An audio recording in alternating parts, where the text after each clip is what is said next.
Hi everyone. So in this video, I'll be talking about the 5 major reasons why Canada visa get denied. Of course, if you know the reasons why something get denied, which means if you try to avoid those things, it actually increases your chances of getting visa approval. So this video is in two parts. 5 reasons why Canada visa get denied for the most part, especially study permit.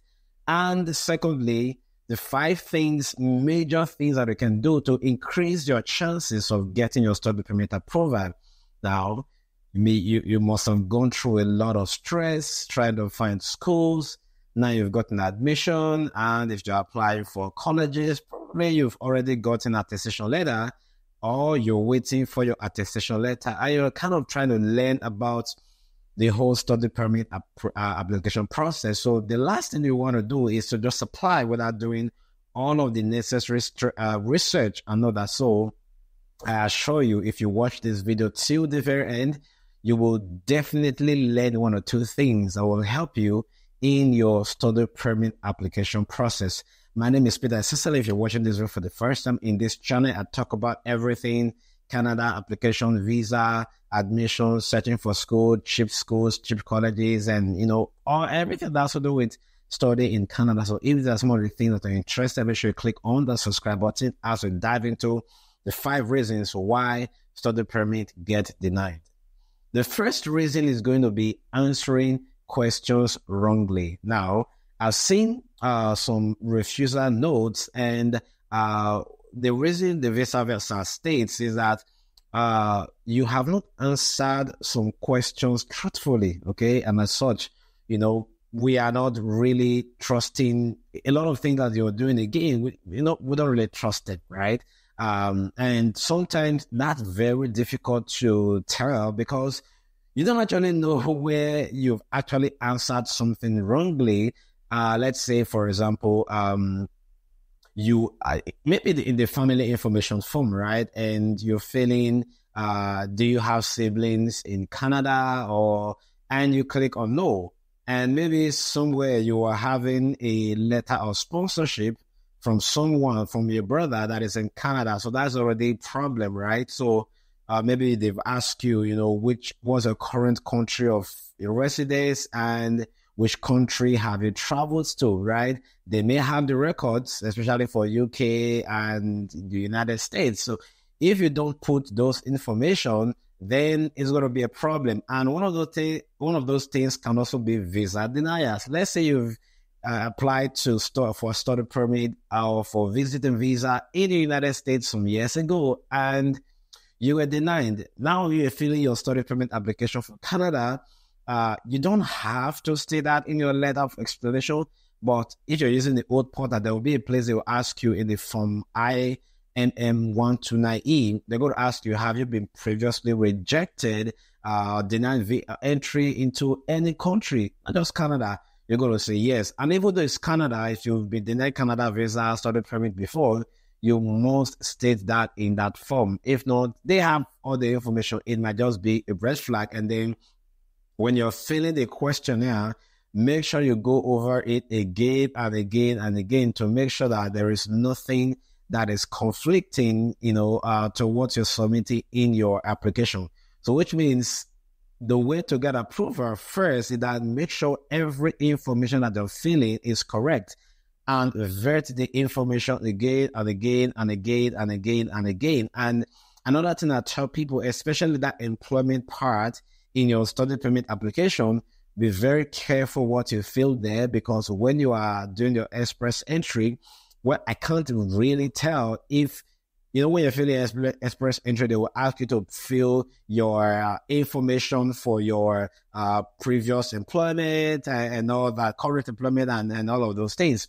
Now, it should not be so different from what you filled when you are applying for your study permit or your visit visa.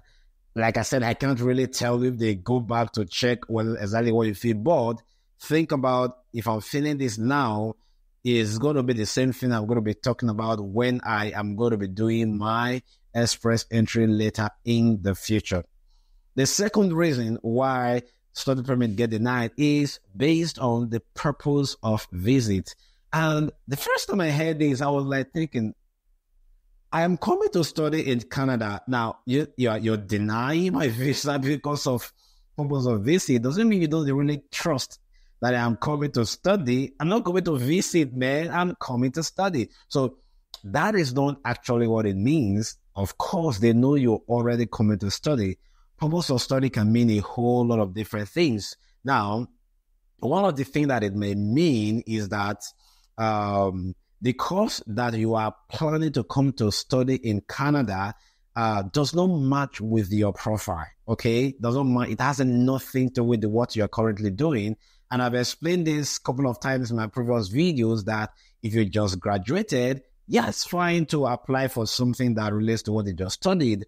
But if you graduated 10 years ago and you'll be working in a different field, then coming back and say after like 10, 15 years, I'm going to apply for a course that relates to my bachelor's degree, it's a little bit difficult to justify. So I'll say, make sure you apply for a course that relates to what you're doing. And secondly, that can also mean they've not really seen that there's going to be return on investment in what you studied. Because they may look at, or if you study this course and you go back to your home country, what's going to be the employability of the course that you applied for in terms of how will this affect, how will you be able to make money? And if you spend all of these thousands of dollars to study in Canada, if you go back to your home country, is this course relevant? Okay, so it doesn't matter to them whether the course is relevant in Canada or not. Make sure the course that you are applying for is a course that it has high employability potential in your home country, and it's a course that you can use to make impact, and it's also high paying. And one of the things you can do, though not compulsory, just state that in my home country there is high employability of this course, and these are some of the places I can work and stuff like that. And that can also mean that purpose of study can also mean maybe there's a huge study gap and you've not really justified, the gap, what you've been doing. That's another big problem that a lot of people do. You apply for study permit and in the last 5 years, you've not been doing anything. So that's a little bit difficult to say I've not been doing something. So they want to tie your application to something. And most importantly, mentioned again and again, career progression does not mean you've applied for master's, now you have to apply for PhD. No, career progression, means the course you apply for is going to help you get better in your current position.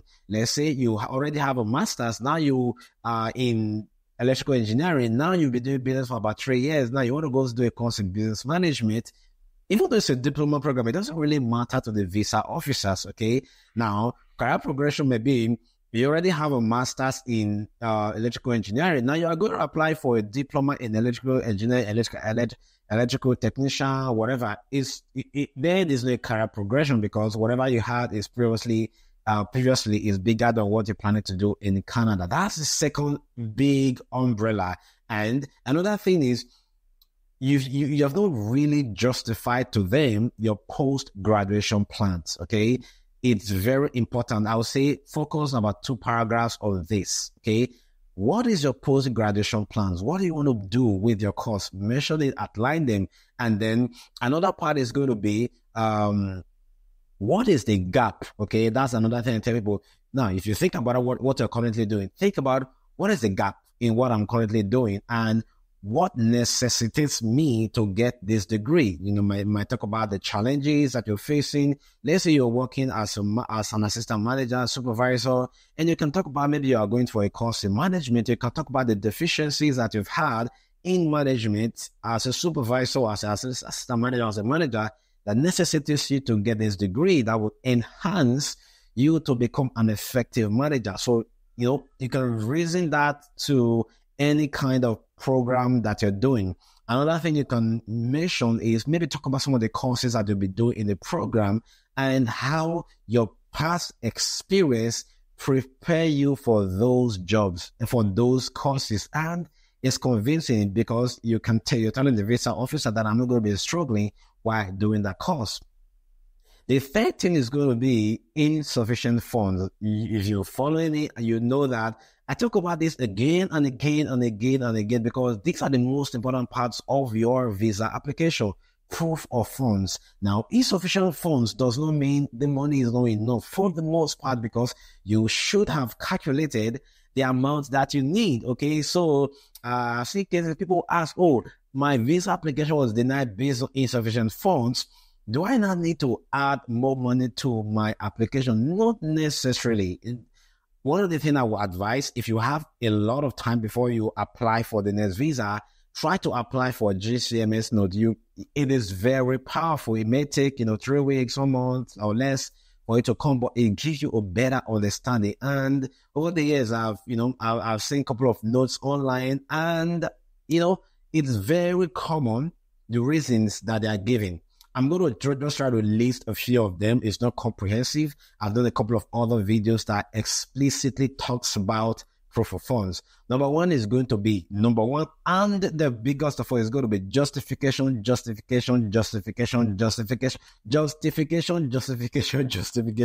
I may have mentioned it. How many times did I say it?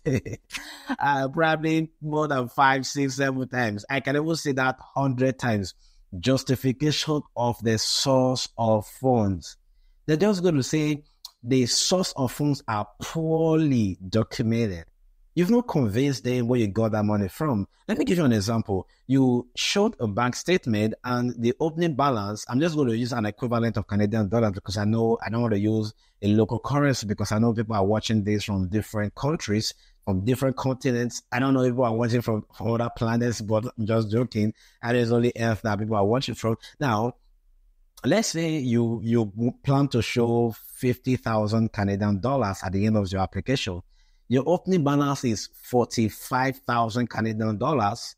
And in the next 4 months, the money only increased maybe with like $1,000 or $2,000 and it's like 50,000 Canadian dollars. The first question, because maybe the money has been in your account. So they don't care that this money has been in your account for 6 months, for 1 year, for 20 years. They don't care. Now, how are you going to tell them that this money belongs to you? You have to show something because now they can't see the bank statement because you're only putting 4 to 6 months bank statement. How are you going to tell them this fund came from?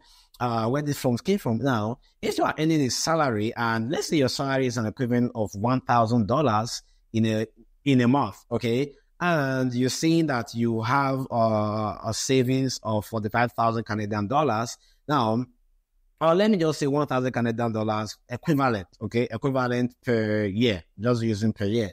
Now you see that you already have savings of 45,000 Canadian dollars. The first question you're going to think about: how long will it take this person to save these 45,000 Canadian dollars? It's probably going to take them 20 years, even if they are saving the whole of their salary. So, and you just stated in your employment letter that you've been working in this place for about 4 years or 3 years, or you've had this business for about 2-3 years. Business is understandable, but for employment is very, very difficult. So don't just focus on, let me, get funds in my account and sell properties and then put the money account to stay in the account for 6 months. No, you have to justify where those funds are coming from. How do you do that? If you sold a property and you kept the money in your account, you can show the property sale with the date. Okay.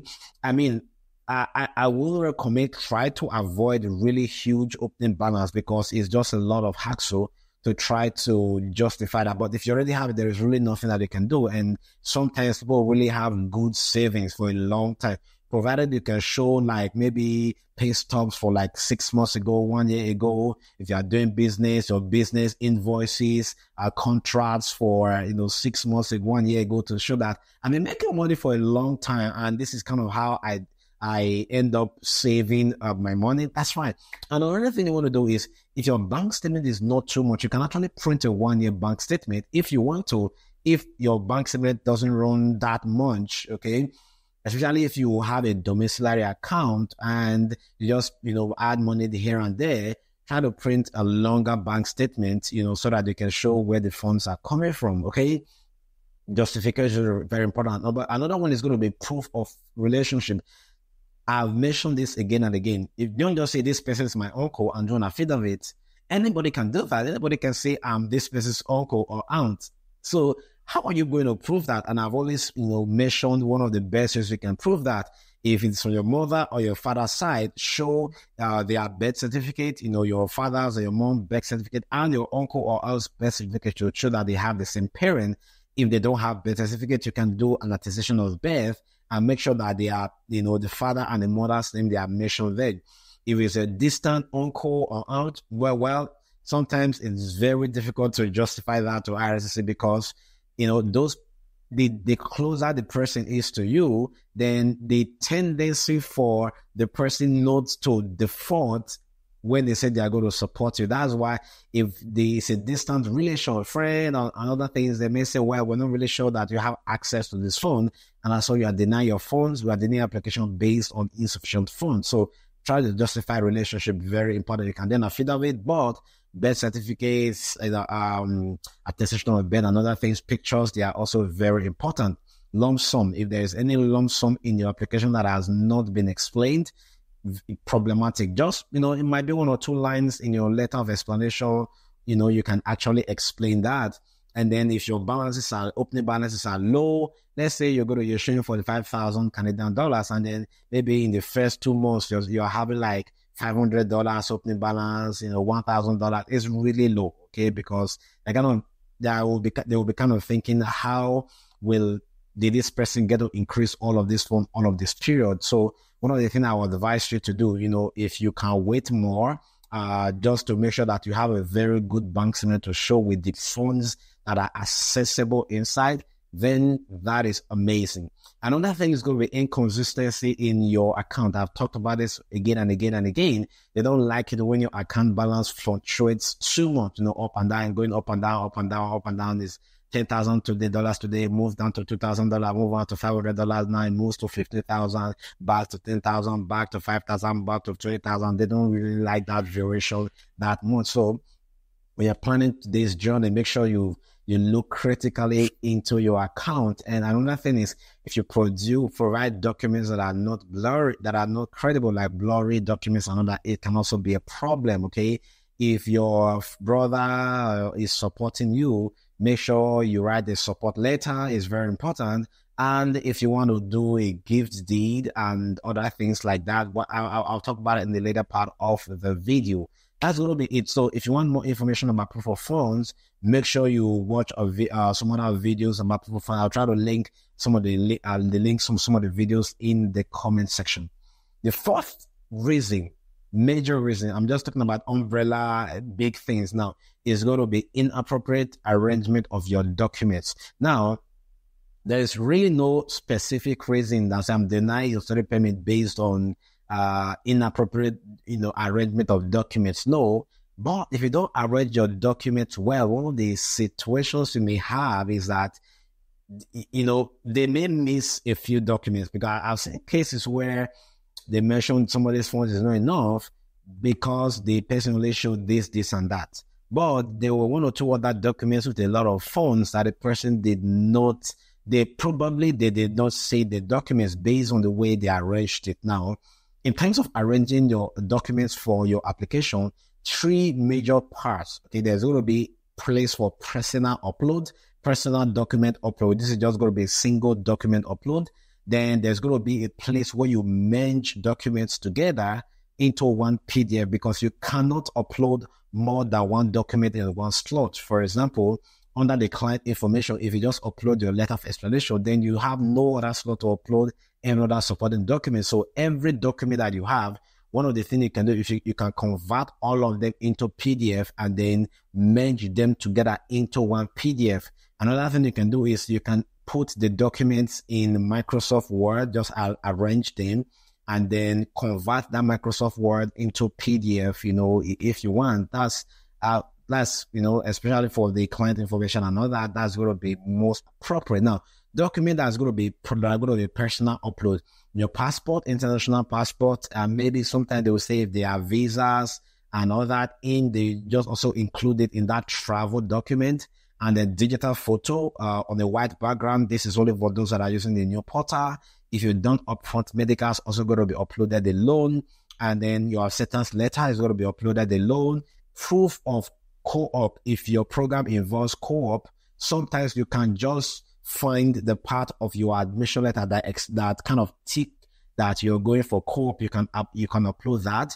If you require attestation letter and you've gotten an attestation letter, if you apply for colleges, you do that. Marriage certificate or license, you can also include that. Here, if you want to include photos of your pic of your wedding, it's also fine, not a problem. And then there are going to be application forms that you're going to fill, IAM 1294E, your family information form, the IAM 5257 TRV form. For the I-294, the application for study permit form, now, in some cases, when you click on the document, it may open it on your browser, and sometimes it might tell you it's not able to open. You need an Adobe. So what you can do when you click on download the document, leave that tab, go to your computer folder under the download and click on the document and then open with Adobe. For the most part, that's going to work. Fill all of the information and then you're going to validate this particular form. You don't need to print it out, and then put in your signature and you are good. Okay. And then there are a couple of other parts in the application where they request for something like your cost of living, tuition. For tuition, just put in your 1 year tuition is fine. Some people put 4 years tuition or 3 years tuition if the program is a 3 year program, but 1 year tuition is fine. They can say from your admission letter. Under enrollment board, if you're applying as a single person, just put the 20,635 for the cost of living for a single individual, because that's basically your room and board for cost of living. Then for the funds available for your study, you can calculate the amount that you have in all the bank statement that you're showing, plus the tuition deposit that you have paid. Sum all of them together, convert it to Canadian dollar with the rate as on the date you're applying, and write down that amount in that place. I think every other place is pretty easy to fill. And then for the proof of employment, you're going to fill, if you're currently doing the employment, you're just going to fill the form under the tool. Just leave that blank and then you should be good. So that's about it for that form. For the family information form, you can fill out the information, you can print that out, sign, and then scan and upload. Then for the application for TRV form, fill out the information, travel history and other things, and then click on validate. When it's validated successfully, then you can also upload and make sure every of your information, they're all correct. For the UCI number, when you're applying for the first time, you are not going to have UCI number. So just keep that part of your application. But if you're applying for the second time, now you will have UCI number. You can actually then include that. The other part is going to be, how are you going to arrange all the documents you have for your letter of explanation? So there is not a one size fit all, because everybody's situation in this is different, and the documents that you will need to support your application will be maybe different from other people. But basically, every single document that talks about money, funds, everything should all be uploaded under the proof of financial support. And you may want to start by writing a very short letter to explain your funds. If there are things that the visa officer need maybe more clarity on, you can just use this short letter to explain. Then just also summarize all of the accounts that you have, their equivalent in your local currency, and the funds in converted to Canadian dollar. If you have anybody supporting you, you can also include the amount in this letter. Mention all your bank statement, the details and everything. And then if you've paid tuition deposit, you can also mention it in this letter. That way, it helps them to go through the letter of all of the documents, including your funds. Then this is where you include your letter of support. If somebody else is sponsoring you, maybe your father, brother, sister, uncle, aunt, as the case may be. If you wanted to do a gift deed, the reason why gift deed is important, if your parents or your siblings are giving you money, a gift deed is a legal document, okay, that are signed, which means that this money belongs to you. whatever visa get refused or no, this money belongs to you because you are gifting that person this document. Okay, you can't tell them to bring it. I mean, for family purpose, you guys can do whatever you like with the money, but legally, when you give somebody money, it means that you own this money, okay, irrespective of whatever happens. So I think it's more concrete, but for the most part, it's not really compulsory. You can just do a letter of support from your father, mother, brother, sister, to the amount. In that letter of support, what's the content? They can just state, so person is my, my cousin, or so person is my nephew, my niece, and I'm supporting them for their master's program. This is the amount I'm showing in my account. This is what I do. This is how long I've known this person. This is why I'm sponsoring this person. That's usually the summary of the letter of support. And then make sure that is signed. And if possible, include the international passport of the person that is acting as a support. This is solely if somebody is sponsoring. If somebody is not sponsoring you, then you don't need that.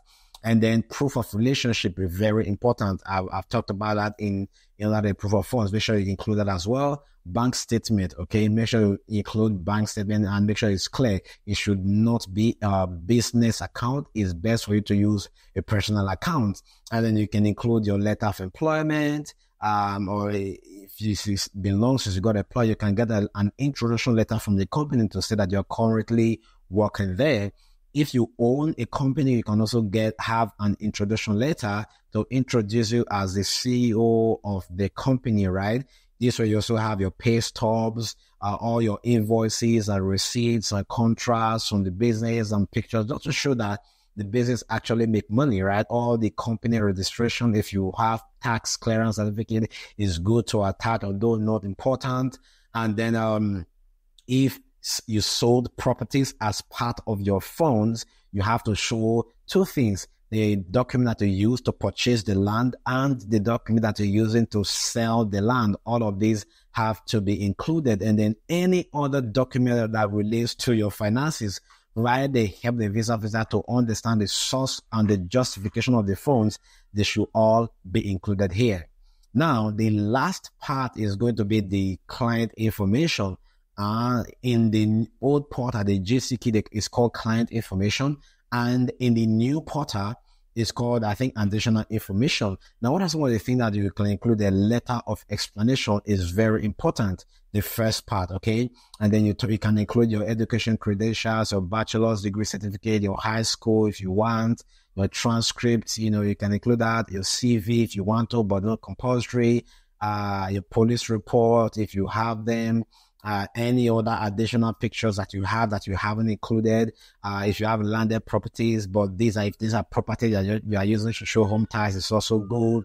Any car related documents, if you got your study leave from your company, basically any other document that you have that you feel is relevant for your study permit application, you should definitely add all of these to your application. And this may be difficult and it feels overwhelming. Yeah. So if you're looking for someone to talk to one-on-one, to give you one or two, guide and advice, I have a one-on-one mentorship program. There's going to be a link in the description. Definitely check out my website and reach out to me. I will be glad to actually, provide the one or two insight and to tell you where to get some relevant information. So all of these things that I've just mentioned on the IROCC website, and also I can also send you one or two resources like that, and then to make sure that you get the approval that you desire. I'm not an immigration consultant or registered immigration licensed immigration consultant, so whatever I do for informational purpose. So you have to do the due diligence to also do your own research to make sure that you are getting first-hand information as well. But everything I've said here is very verifiable on the IROCC website. That's going to be it for this video. I wanted to put in the comment section, what specific questions do you have about your study permit application, and where is the most challenge? Is it letter of explanation? Is it the proof of funds? Is it client information? Whatever it is, just tell me which stage are you in your visa application process. If you've got an application waiting for a testimonial letter, put it. If you are filling the form, also include it. If you've already applied and just watching this for recap, put it. If you've been denied and you're planning to reapply again, also put it. I want the comment section to be bombing, okay? If you listen to this video to this point, just put it. Even though it's just one thing, put it in the comment section. Just say, thank you so much for it. Thank you for this video. Whatever it is, just make sure you comment. Don't leave this video without commenting something. And I'll try to respond to everybody that comment on this video. And try to hit that like button. It's going to help YouTube algorithm recommend this video to other people, because if you like it, it tells YouTube that people actually like this video, and then they will show more and more and more people. And if you haven't subscribed to this channel, I think you are not doing the best, and you're not doing well. You are not doing well. Make sure you subscribe to this channel, and I will see you in the next video. Cheers and have a great day. Bye.